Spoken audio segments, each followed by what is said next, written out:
Assessore Pizzimenti, oggi l'incontro con la delegazione austriaca, capitanata dall'assessore ai trasporti e turismo della Carinzia, in prospettiva quindi immediata un allargamento della tratta Micotra alla lunga percorrenza. Si parla di Vienna-Trieste e un rafforzamento del progetto Micotra stesso. Ecco, questo parte proprio dalla considerazione che Micotra ha avuto un grandissimo successo sia di numero di utenti che sono saliti sul treno, ma soprattutto per la bontà di tutto quello che sta sotto Micotra, cioè portare il turismo magari in Friuli Venezia Giulia, portare persone in Friuli Venezia Giulia e magari anche scambi culturali con l'Austria.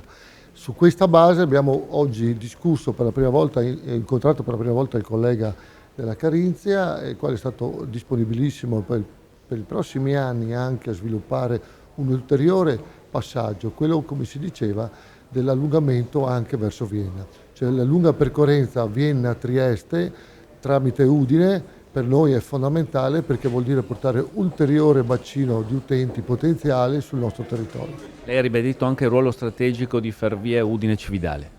Assolutamente sì, su tutto questo contesto io ho ribadito più volte che per noi la FUC, la società Udine Cividale, è fondamentale perché è una società della regione e quindi non dico sfruttare ma usare quantomeno la FUC è fondamentale sia per la bontà del trasporto ma soprattutto anche per dare maggior peso a quelle che sono le nostre prerogative.